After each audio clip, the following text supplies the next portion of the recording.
आपण ऐकले आणि यानंतर आमचे प्रतिनिधी अजित मांढरे यांच्याकडून अधिक माहिती घेऊयात. ज्या ईडीकडून या सगळ्याची तपास यंत्रणा राबवली जाते त्या ईडी कार्यालयाच्या समोरून आता आपल्याला अजित माहिती देत आहेत. अजित, काय आणखीन तपशील मिळू शकलाय? कारण ही महत्त्वाची कारवाई मानली जाते, कारण महाविकास आघाडीतले आणि त्यातूनही शिवसेनेतले एक महत्त्वाचे नेते आणि परिवहन मंत्र्यांवर ही कारवाई झाली आहे. रेणुका, खरंच त्यातल्या त्यात म्हणजे ही महाविकास आघाडीतील मुख्यमंत्री असलेल्या पक्षातील पक्ष जो आहे त्यातील एक महत्त्वाच्या मंत्र्यांसंदर्भातली, महत्त्वाच्या व्यक्तीसंदर्भातली ही कारवाई आहे. त्यामुळे कारवाईला अधिक महत्त्व दिलं जातं आहे. जी माहिती मिळते त्यानुसार ज्या शासकीय बंगल्यावर अनिल परब आहे त्या ठिकाणी त्यांची चौकशी सुरू आहे. चौकशीमध्ये दापोली रिसॉर्ट आहेत त्या संबंधात परिवहन विभाग जो आहे यासंबंधी आणि त्यानंतर जे IPS बदल्या झाले होते या 3 प्रकरणांची त्यांची चौकशी केली जाते. त्यांचा फोन जो आहे तो ईडीनं ताब्यात घेतलेला आहे. चौकशी करतानाही तर चौकशी दरम्यान त्यांनी कोणाला फोन करू नये किंवा कोणतेही पुरावे नष्ट करू नये हा एक भाग असतो अशा स्पॉट चौकशीमध्ये. त्यामुळे त्यांचा फोन ईडीनं ताब्यात घेतलेला आहे. चौकशी पूर्ण झाल्यावर त्यांना त्यांचा फोन परत दिला जाईल. हा एक भाग आहे. पण जी माहिती मिळते त्यानुसार ईडीला अनिल परब याआधी आले होते, त्यांनी जबाब दिला होता.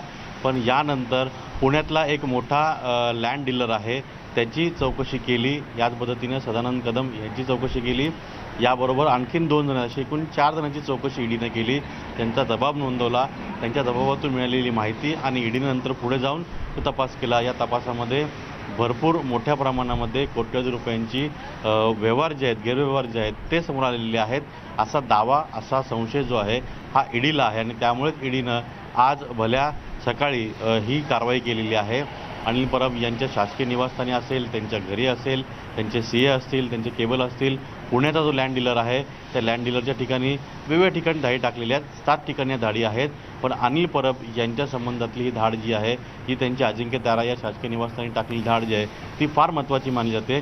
कारण त्या ठिकाणी ईडीचे 3 अतिवरिष्ठ अधिकारी जे आहेत ते अनिल परब यांची चौकशी करत आहेत. आता ही चौकशी संपल्यानंतर किंवा चौकशी दरम्यान जर त्यांना काही पुरावे आढळले आणि त्यांना काही महत्त्वाच्या गोष्टी आढळलेल्या आहेत असा दावा ईडीचा आहे. आणि त्या संदर्भातला त्यांनी दिल्लीचे त्यांचे अतिवरिष्ठ अधिकारी जे आहेत ईडीचे त्यांच्याशी चर्चा करत आहेत.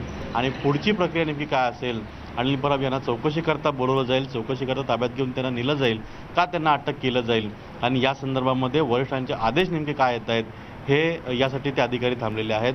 पण रेणुका, ईडी सूत्रांनी दिलेल्या माहितीनुसार ईडीच्या अतिवरिष्ठ अधिकाऱ्यांचं हेच म्हणणं आहे की अनिल परब यांच्या संबंधात भक्कम पुरावे जे आहेत ते ईडीकडे आहेत. त्यांनी मोठे आर्थिक व्यवहार केलेले आहेत, त्यांनी त्यांच्या पदांचा गैरवापर केलेला आहे आणि या सर्व गोष्टी होत असताना ईडीकडे असे भक्कम पुरावे आहेत की ईडी त्यांच्या अटकेची कारवाई देखील करू शकतं. पण सर्वस्वी हा निर्णय जो आहे हा चौकशीमध्ये जो अहवाल तयार झालेला आहे त्या अहवालानुसार 3 दिवसापूर्वीच हा अहवाल जो आहे तो ईडीनं त्यांच्या दिल्लीतल्या अतिवरिष्ठ अधिकाऱ्यांना पाठवलेला आहे. त्या अहवालावर 2 दिवस झालं चर्चा सुरू आहे. वरिष्ठ अधिकाऱ्यांच्या याच्यावर अभिप्राय घेतला जाईल आणि त्यानुसार तिथून जेव्हा होकार येईल त्याचवेळी अनिल परब यांच्यावरती पुढची कारवाई केली जाईल. त्यामुळे वारंवार विरोधी पक्ष चे नेते असतील, खास करून किरीट सोमय्या असतील, यांनी वारंवार जे म्हणतायत की आता महाविकास आघाडीतील 3ऱ्या मंत्र्याचा नंबर आहे. तर ही शक्यता वर्तवली जाते की अनिल परब यांना आजच्या चौकशी दरम्यान अटक केली जाईल आणि पुढची प्रक्रिया केली जाईल.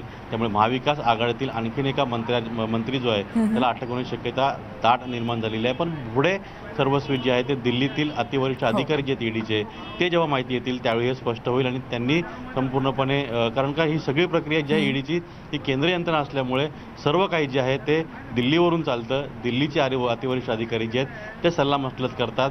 कुठे पुढे कायद्यामध्ये आपण अडकू नये किंवा आपल्यावरती रिबॉन्ड होऊ नये जी कारवाई केलेली आहे ती त्या सर्वच एकंदर सारांश घेऊन किती भक्कम पुरावे आहेत आणि त्यावर अटकेची कारवाई करणं गरजेचं आहे का फक्त तपास करून चौकशी करून सोडून देणं गरजेचं आहे ह्याच्यावरती दिल्लीतले अधिकारी जे आहेत ते निर्णय घेत असतात. आणि अनिल परब यांच्या बाबतीमध्ये आज दिल्लीचे अधिकारी हाच निर्णय घेत आहेत आणि याचमुळे आता तिथून काय पद्धतीने निर्णय येतो किंवा कशा पद्धतीने त्यांना तिथून आदेश येतात ईडीच्या अधिकाऱ्यांना जे मुंबईत बसलेले आहेत ते आणि पाहावं त्याच्यानंतर लागेल. ही कारवाई पण होऊ शकेल आणि जसं आता अजितनं उल्लेख केला ही कारवाई आणखीन गंभीर स्वरूपाची असू शकते, अटकेची शक्यता व्यक्त केली जाते.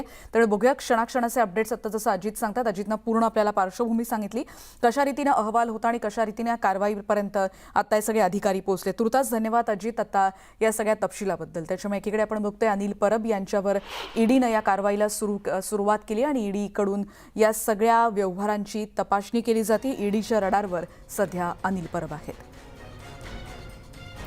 केंद्रीय तपास यंत्रणांकडून सूडबुद्धीनं कारवाई सुरू आहे अशी प्रतिक्रिया आता मिळते. शिवसेना आणि राज्य सरकार परब यांच्या पाठीशी आहे असं संजय राऊत यांनी म्हटलं. तसंच अशा प्रकारच्या कारवायांमुळे महाविकास आघाडी सरकारला काहीही फरक पडत नाही असंही त्यांनी म्हटलंय.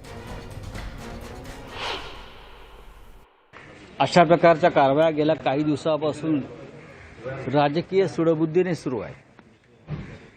ज्या प्रकारचे आरोप अनिल परब आणि आमच्या इतर सहकाऱ्यांवर लावले जातात ईडीकडून, त्यापेक्षा गंभीर प्रकारचे गुन्हे भारतीय जनता पक्षाच्या लोकांवर आहे. पण त्यांना कोणी हात लावत नाही. आम्ही सगळे पक्ष आणि सरकार अनिल परब यांच्या पाठीशी ठामपणे उभे आहोत. तुम्ही सुडाच्या आणि बदल्याच्या भावनेनं कितीही कारवाया केल्या तरी आमच्यावरती कोणताही दबाव येणार नाही. सर्व निवडणुका सुरळीत पार पाडतील, सरकार सुरळीत चालेल आणि अशा कारवायामुळे भारतीय जनता पक्ष हा रोज बरं का खड्ड्यात जातोय. महाराष्ट्रातल्या राजकारणाला इतकं वाईट वळण गेल्या 55 वर्षात कधी मिळालं नव्हतं. तुमच्या हातात केंद्रीय तपास यंत्रणा आहेत म्हणून आपल्या राज्यातील राजकीय विरोधकांना अशा प्रकारे नामोहरम करावं असं जर कोणाला वाटत असेल तर शिवसेनेचं मनोबल किंबहुना महाविकास आघाडीचं मनोबल अजिबात खच्ची होणार नाही. आमच्याकडे सुद्धा भारतीय जनता पक्षाच्या असंख्य लोकांविरुद्ध सबळ पुरावे आहेत, कारवाया झालेल्या आहेत. जितू नवलानीला कोणी पळवलं याचं उत्तर सुद्धा सबळ पुरावे आहेत असं म्हणणाऱ्यांनी द्यावं.